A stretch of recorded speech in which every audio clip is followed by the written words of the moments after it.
जय हिंद दोस्तों। अभी 2 दिन पहले एक डिप्टी रैंक सेक्रेटरी रैंक के एक अधिकारी थे।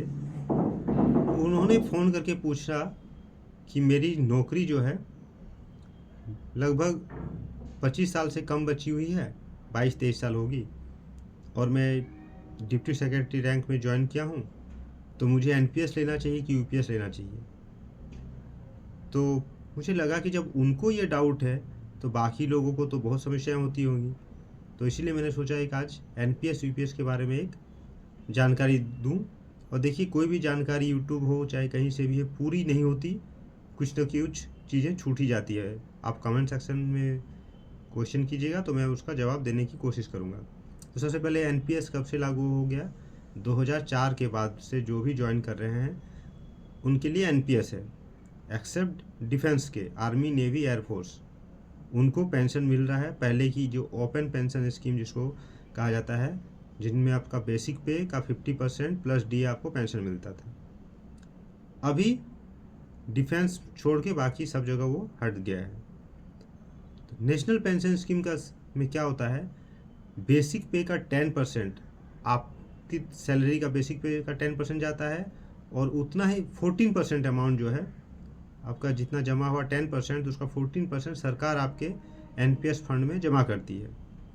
ये जमा होते होते विथ इंटरेस्ट बढ़ता जाता है।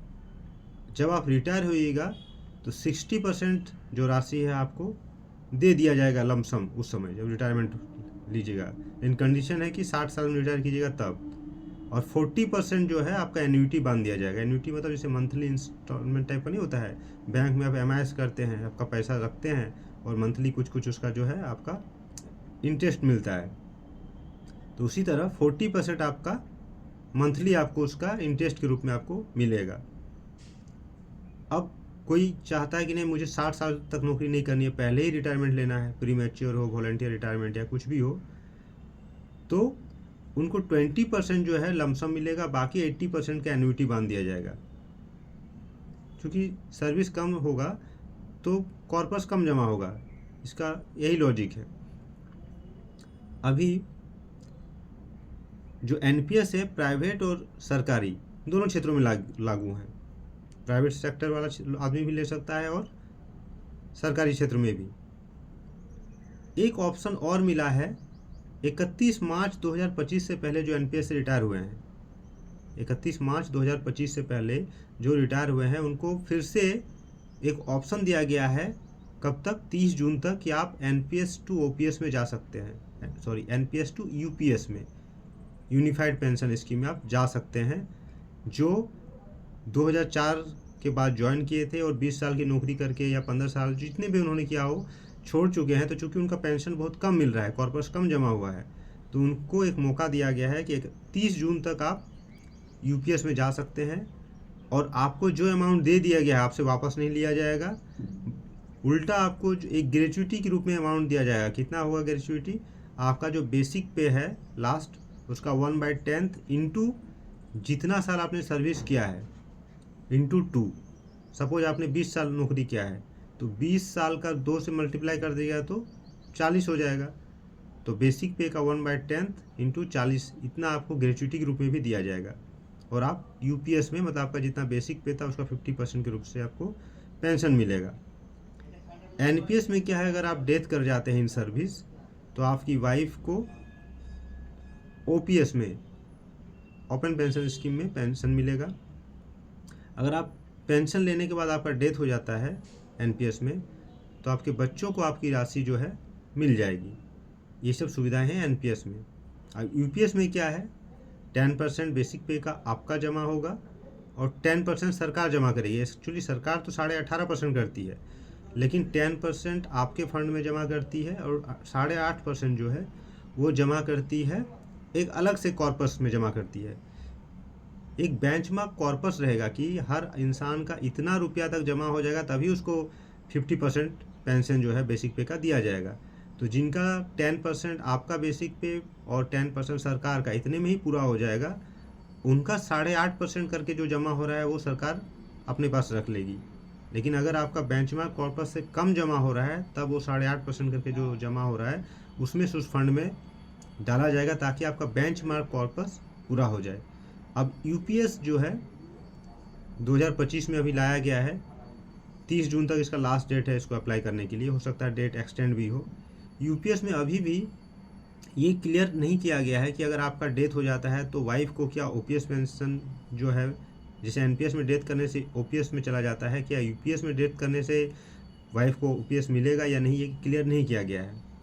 दूसरा, इसमें आपको 60 साल तक नौकरी करना पड़ेगा। अगर 60 साल से पहले आप छोड़ देते हैं तो पेंशन आपको 60 साल के बाद ही शुरू होगा। एनपीएस में ऐसा नहीं है, एनपीएस में आप जब छोड़ दिए जितना फंड है उस हिसाब से आपको पेंशन मिलेगा, लेकिन इसमें ऐसा नहीं है। एनपीएस में अगर आप 60 से पहले छोड़ते हैं तो 20% जो आपको कॉर्पस मिलेगा, बाकी 80% का एन्युटी बांध दिया जाएगा। यहाँ पे है यूपीएस में कि 25 साल आपको नौकरी करना पड़ेगा फुल पेंशन के लिए। अगर उससे कम आपका सर्विस बचा है तो आपको प्रो राटा बेसिस पे पेंशन मिलेगा। प्रो राटा मतलब समझ लीजिए 25 साल में 50%, मतलब एक साल में आपको 2% आपका बेसिक मिल रहा है। तो अगर आप समझिए 15 साल नौकरी करेंगे तो आपका बेसिक का 30% मिलेगा। प्रो राटा का मतलब यही होता है, 25 साल में 50%, मतलब ऑटोमेटिकली मिल रहा है। समझिए कि एक साल के लिए 2%, तो 12 साल कीजिएगा तो 24%। सपोज किसी का नौकरी 23 साल बचा है तो 40% बेसिक पे का 40% पेंशन मिलेगा। इसमें है यूपीएस में अगर 10 साल नौकरी कर लेते हैं तो मिनिमम 10,000 रुपये पेंशन मिलेगा। 25 साल नौकरी कीजिएगा तो बेसिक पे का 50% प्लस डीए। अब समस्या आती है SC ST कैंडिडेट्स के लिए, क्योंकि उनको एज रिलैक्सेशन मिलता है तो उनका तो 25 साल नौकरी बचता नहीं है बहुत सारे बंदों का, तो उनका कोर्ट केस होगा इसमें अभी। अब जो यूपीएस है ये केवल सरकारी कर्मचारियों के लिए है। अब इसमें यूपीएस में फुल पेंशन पाने के लिए 4 कंडीशन पूरा होना चाहिए, जिसमें से 3 इंपॉर्टेंट है। पहला, फुल पेंशन लेने के लिए मैं बता रहा हूँ 25 साल नौकरी होनी चाहिए, विड्रॉल नहीं होना चाहिए। ऐसा नहीं कि आपने पैसा विड्रॉल कर लिया, जिस अनुपात में आपने पैसा विड्रॉल किया उस अनुपात में पेंशन कम हो जाएगा। और बेंचमार्क कॉर्पस पूरा होना चाहिए। सपोज किसी का ग्रेड पे ज़्यादा है तो उसका तो बेंचमार्क कॉर्पस इजीली जमा हो जाएगा, और किसी का सर्विस कम है तो बेंचमार्क कॉर्पस क्या हो जाएगा, कम हो जाएगा। तो सरकार जो 8.5% करके एक्स्ट्रा जमा कर रही है उसमें से पूरा करने की कोशिश करेगी, लेकिन फिर भी नहीं होगा तो ये समस्या है। इसलिए जिनकी लेंथ ऑफ सर्विस कम है उनके लिए थोड़ी समस्या हो सकती है, या जिनका बेसिक पे बहुत ही कम है, 1800 1900 जिनका ग्रेड पे है, लेवल 1 2 जिसको बोलते हैं, तो क्या होता है उनका बेसिक पे बहुत ज़्यादा नहीं बढ़ेगा। अगर किसी का डिपार्टमेंटल एग्ज़ाम का स्कोप अच्छा है तो यूपीएस में वो जा सकते हैं कि उनका बेसिक पे एग्ज़ाम दे दे के अच्छा हो जाएगा तो फिर उनका 50% मिलेगा। लेकिन अगर किसी का लेंथ ऑफ सर्विस ज़्यादा है और बेसिक पे मैंने 1800 1900 2000 बेसिक पे में ज्वाइन किए हैं, लेवल जिसको बोलते हैं ना, लेवल 1 2 3 4, तो एनपीएस में ही रहने से उनके फ़ायदा है क्योंकि अच्छा खासा पैसा जमा हो जाएगा। और एक चीज़ और है, अगर आपको कहीं से भी नौकरी से निकाला जाता है किसी कारण से तो एनपीएस में आपका पैसा आपको दे दिया जाएगा, लेकिन यूपीएस में ऐसा कुछ नहीं है। अगर नौकरी से आपको बर्खास्त किया जाता है तो यूपीएस में आपको पैसा नहीं मिलेगा। तो आप देखिए हर इंसान के अलग अलग रिक्वायरमेंट है।